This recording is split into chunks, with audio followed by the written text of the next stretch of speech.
जय श्री कृष्ण दोस्तों। सनातन धर्म को जानने के लिए आपको भारत के प्राचीन दर्शनों के बारे में जानना जरूरी है। यही दर्शन विज्ञान का आधार है। वर्तमान समय का विज्ञान सुकरात और उनके शिष्यों के दर्शन पर ही निर्भर करता है। हालांकि इससे बहुत पहले भारत में ज्ञान विज्ञान की ये परंपरा विकसित हो चुकी थी। यहाँ तक कि भारत में अलग अलग दर्शनों को भी फलने फूलने का मौका मिला है।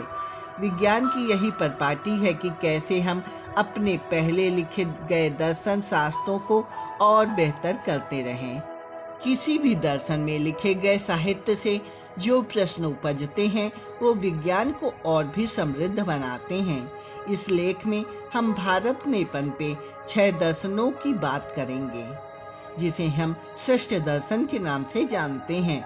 मूल रूप से अलग अलग ऋषि मुनि इसके रचयिता हैं, लेकिन निश्चित तौर पर वेदों की तरह भारतीय दर्शन भी एक एकेडमिक प्रयास है। वर्तमान साइंस या लैटिन का साइंसिया शब्द संस्कृत के सांख्य शब्द से निकले हैं, यानी इस बात में भी संदेह नहीं है कि दुनिया में पहुंचे दर्शन शास्त्र की उद्भव स्थली भारत ही है। दर्शन शास्त्र या फिलॉसफी सनातन भारतीय परंपरा की रीढ़ है और यही दर्शन शास्त्र आधुनिक विज्ञान का भी मूल है। ये सिद्ध करने की कोई आवश्यकता नहीं कि आधुनिक विज्ञान जिस पर पार्टी पे चल रहा है वो भारत के ज्ञान विज्ञान का मूल हजारों वर्ष से रहा है। मुगल आक्रांताओं ने आने के बाद से लेकर वर्तमान समय तक हम अपने उस ज्ञान विज्ञान दर्शन शास्त्र से पूरी तरह से कट गए हैं। इसी वजह से जीवन का संघर्ष और अपनी पहचान को बचाने की जद्दोजहद चल रही है। तुलसीदास जी, स्वामी विवेकानंद, दयानंद सरस्वती आदि ने समय समय पर इस दर्शन को बचाया है। आधुनिक समय में चिमनानंद जी, आचार्य श्री राम शर्मा, स्वामी शरणानंद, ओशो, रजनीश, जे कृष्णमूर्ति, योगानंद, परमहंस आदि जैसे कई विचारकों ने इस विचारधारा को पुनः स्थापित करने का प्रयास किया है। हालांकि भारत में ये परंपरा जन समान को भी सुलभ थी और लोगों की जीवनचर्या का हिस्सा था। इसकी बड़ी वजह ये थी कि हमारी मूल धारा की शिक्षा में इसका अहम स्थान था। यही वजह है कि आज आधुनिक विज्ञान के क्षेत्र में हमारे वैज्ञानिकों को विदेशों में जाकर पहचान मिली है। एक समय वो था जब दुनिया के अन्य देशों से लोग इस दर्शन को समझने आते थे और अपने अपने देशों में महान दार्शनिक के रूप में स्थापित होते थे। दुनिया के ज़्यादातर दर्शनों में इसलिए भारतीय पुरातन दर्शन की झलक साफ मिलती है। इसकी सबसे महत्वपूर्ण वजह है इस दर्शन का बहुत विस्तृत होना।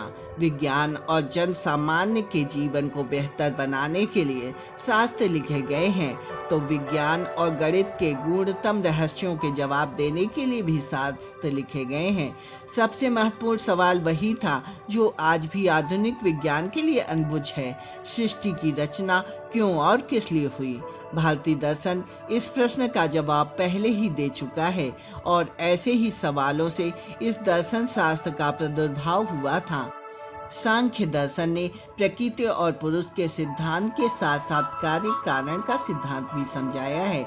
इससे बहुत कुछ स्पष्ट हो गया कि कुछ नहीं से कुछ नहीं ही मिलता है, अर्थात किसी भी उत्पत्ति के लिए कुछ होना आवश्यक है। दोस्तों, इनमें 6 दर्शन श्रेष्ठ दर्शन के रूप में जाने जाते हैं।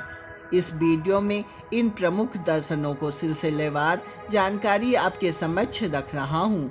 आगे इसमें हर एक के बारे में विस्तार से जानकारी दी जाएगी। पहले इन दर्शनों के भेद और मूल तत्व को समझना आवश्यक है। भारत में प्रचलित ये 6 दर्शन इस प्रकार हैं: सांख्य दर्शन, योग दर्शन, न्याय दर्शन, वैश्विक दर्शन, मीमांसा दर्शन और वेदांत दर्शन।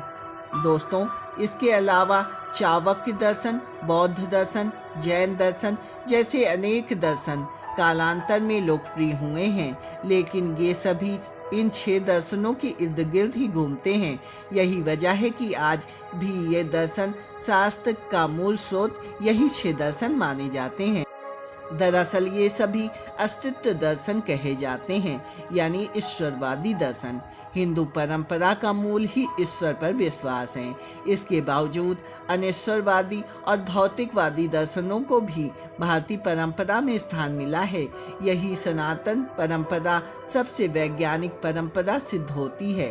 यहाँ किसी का भी निषेध नहीं है, लेकिन तर्क और वितर्क और उच्चतम सत्य की स्वीकारता आवश्यक है। दोस्तों, सांख्य दर्शन, इस दर्शन को सबसे अधिक सम्मान प्राप्त होता है क्योंकि ये सबसे गूढ़ प्रश्न का उत्तर देने में सक्षम है। प्रकृति पुरुष का संबंध, कार्य कारण का सिद्धांत, मनुष्य को मिलने वाले त्रिपतों का अधिपति, अधिभौतिक और अधिदैविक के कारण और निवारण, ये बहुत ही वैज्ञानिक दर्शन है। महर्षि कपिल ने इसकी रचना की थी। बौद्ध धर्म का मूल भी यही दर्शन है। कपिल मुनि के समय काल की ठीक ठाक जानकारी नहीं मिलती थी, लेकिन ईश्वर कृष्ण जी के द्वारा रचित सांख्य कारिका में इसके बारे में सभी जानकारियां मिल जाती हैं। ये कितना व्यापक है, इसका अंदाजा आप इस बात से लगा सकते हैं कि सांख्य कारिका की जो सबसे विश्वसनीय प्रति मिली है वो चीन भाषा में है और इसकी रचना का काल 569 ईसा पूर्व बताया गया है। सांख्य दर्शन प्रकृति में सृष्टि रचना और संहार के क्रम को विशेष रूप से मानता है। साथ ही इसमें प्रकृति के परम सूक्ष्म कारण और उनके सहित 24 कार्य पदार्थों का स्पष्ट वर्णन किया गया है। पुरुष 25वां तत्व माना गया है जो प्रकृति का विकार नहीं है। इस प्रकार प्रकृति के समस्त कार्य पदार्थों का कारण तो है, परंतु प्रकृति का कारण कोई नहीं है क्योंकि इसकी शाश्वत सत्ता है। पुरुष चेतन तत्व है तो प्रकृति अचेतन। पुरुष प्रकृति का भोक्ता है जबकि प्रकृति स्वयं नहीं है। योग दर्शन, इस दर्शन को आमतौर पर महर्षि पतंजलि से जोड़कर देखा गया है क्योंकि योग से जुड़ा सबसे महत्वपूर्ण कार्य उन्होंने पुष्पमित्र संघ के काल में अष्टांग योग को पुनः स्थापित करके किया था। इस पुनः स्थापना शब्द पर गौर कीजिए। दर्शन परंपरा बहुत प्राचीन है, लेकिन अलग अलग काल में विद्वानों ने पूर्व से अर्जित ज्ञान को व्यवस्थित किया है। यही विज्ञान की परंपरा भी है। योग दर्शन व्यवहारिक पहलू है और सांख्य दर्शन थ्योरिकल पहलू है। कैसे मनुष्य स्वयं को पहचान सकता है, अपनी असीमित प्रज्ञा शक्ति से प्रश्नों का उत्तर पा सकता है कि व्यवहारिक पहलू को इसमें रखा गया है। अष्टांग योग पूर्व में लिखे गए उपनिषदों और वैदिक ज्ञान के उन महत्वपूर्ण बिंदुओं को स्पष्टता से रखने में सफल हुआ जो संपूर्ण योग दर्शन को समझा सकते हैं। यही वजह है कि वर्तमान में योग दर्शन का श्रेय यदि महर्षि पतंजलि को दिया जाए तो गलत नहीं होगा। इससे ईश्वर, जीवात्मा और प्रकृति का स्पष्ट रूप से वर्णन किया गया है। इसके अलावा योग क्या है, जीव के बंधन का कारण क्या है, चित्त की वृत्तियां कौन सी हैं, इसके नियंत्रण का क्या उपाय है, इत्यादि यौगिक क्रियाओं का विस्तृत वर्णन किया गया है। तीसरा है न्याय दर्शन। सामाजिक व्यवस्था को सुचारू रूप में चलाने के लिए भौतिक पदार्थों और न्याय की प्रणाली के आदर्शों की स्थापना आवश्यक है। महर्षि गौतम ने इस दर्शन शास्त्र की रचना की है जिससे न्याय की परिभाषा और न्याय करने की पद्धति का स्पष्ट वर्णन है। इसमें सबसे महत्वपूर्ण विषय है कि जय और पराजय के सिद्धांतों को समझाना, जिसे बहुत व्यवहारिक तरीके से महर्षि गौतम ने इस दर्शन में समझाया है। इस दर्शन में पदार्थों का तत्व ज्ञान से मोक्ष प्राप्ति का वर्णन है। पदार्थों के तत्व ज्ञान से मिथ्या ज्ञान की निवृत्ति होती है। फिर अशुभ कर्मों से प्रवृत्ति न होना, मोह से मुक्ति एवं दुखों से निवृत्त होती है।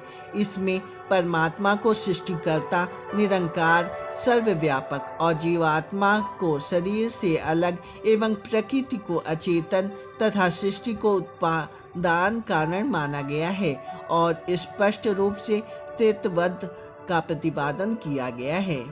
चौथा है वैश्विक दर्शन।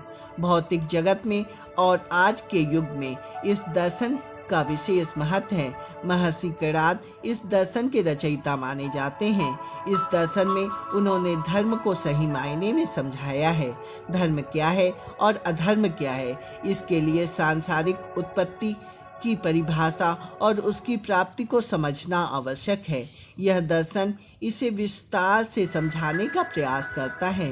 इसमें धर्म के अनुष्ठान पर जोर दिया गया है और ये 6 प्रमुख पदार्थों से मिलकर बना है: द्रव्य, गुण, कर्म, समान, विशेष और समवाय।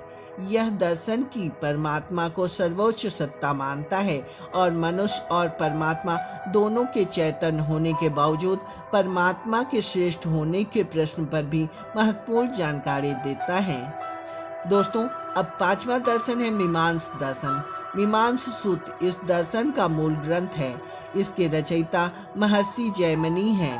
परिवार की व्यवस्था क्या होनी चाहिए और राष्ट्र के प्रति हमारे क्या कर्तव्य हैं जैसे महत्वपूर्ण सिद्धांतों का प्रतिपादन ये महान दर्शन करता है। इस दर्शन में वैदिक यज्ञों में मंत्रों का विनियोग तथा यज्ञों की प्रक्रियाओं का वर्णन किया गया है। ये दर्शन समझाना इसलिए महत्वपूर्ण है क्योंकि राष्ट्र की उन्नति के लिए पुरातत्व ज्ञान कितना महत्वपूर्ण है, इस बात के प्रमाण इससे हमें मिलते हैं। वैदिक अनुष्ठान और मंत्रों की परंपरा को आगे बढ़ाने पर इसलिए जोर दिया गया है।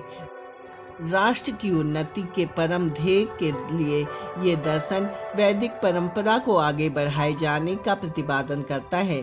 जिस प्रकार संपूर्ण कर्मकांडों मंत्रों के विनियोग पर आधारित है, उसी प्रकार मीमांस दर्शन भी मंत्रों के विनियोग और उनके विधान का समर्थन करता है। धर्म के लिए महर्षि जैमिनी ने वेद का भी परम प्रमाण माना है। उनके अनुसार यज्ञों में मंत्रों के विनियोग, श्रुति, वाक्य, प्रकरण, स्थान एवं समाख्या को मौलिक आधार माना गया है। 6वां दर्शन है वेदांत दर्शन। आदि शंकराचार्य ने जिस अद्वैतवाद और वेदांत दर्शन को आगे बढ़ाया वे वही दर्शन है। पतंजलि की तरह शंकराचार्य ने भी पूर्व अर्जित ज्ञान को समयोजित किया और इस तत्कालीन शिक्षा पद्धति में इस दर्शन को लोकप्रिय बनाया। ये दर्शन ब्रह्मा और जीव के भेद को स्पष्ट करता है। मूल रूप से इस दर्शन के जनक महर्षि व्यास माने जाते हैं। मैं पहले भी स्पष्ट कर चुका हूँ कि व्यास कोई व्यक्ति विशेष न होकर एक परंपरा रहे हैं। कई वेद व्यास हुए हैं और उन्होंने इस ज्ञान को सतत संकलन और प्रचार किया है। व्यास रचित ब्रह्मसूत्र को वेदांत दर्शन का मूल ग्रंथ माना जाता है। उत्तर मीमांस के नाम से भी इसी दर्शन को जाना जाता है। इस दर्शन में ब्रह्मा को जगत का कर्ता धर्ता और संहारक माना जाता है। ब्रह्म की जगत के निर्मित का कारण है। ब्रह्म सर्वज्ञ, सर्वशक्तिमान, आनंदमय, नित्य, अनादि, अनंतादि गुण विशिष्ट शाश्वत सत्ता है। साथ ही जन्म मरण आदि कलेशों से रहित और निरंकार भी है। इस दर्शन के प्रथम सूत्र अर्थात ब्रह्म जिज्ञासा से ही स्पष्ट होता है कि जिसे जानने की इच्छा है वह ब्रह्म से भिन्न है, अन्यथा स्वयं को ही जानने की इच्छा कैसे हो सकती है। सर्वविदित है कि जीवात्मा हमेशा से ही अपने दुखों से मुक्ति का उपाय करती रही है, परंतु ब्रह्म का गुण इससे भिन्न है। स्पष्टता यदि हिंदू दर्शन शास्त्रों खास तौर पर इन श्रेष्ठ दर्शनों का अध्ययन कर लिया जाए तो समस्त ज्ञान विज्ञान का सार हमें मिल जाएगा। एक बात का ध्यान रखने की आवश्यकता है जिसके बारे में ओशो रजनीश ने काफ़ी कहा है। यदि हम इसे ठीक तरीके से समझ नहीं पाएंगे या इसके गहरे उत्तर नहीं समझ पाएंगे तो प्रगोपंथी के शिकार होकर रह जाएंगे। दर्शन शास्त्र के सूत्र तो अब भी हमारे साथ ही हैं, बस उसको समझने की प्रज्ञा शक्ति हमें विकसित करनी चाहिए। ये कैसे संभव है, इस प्रश्न का भी उत्तर शिष्ट दर्शन में आपको मिल जाता है।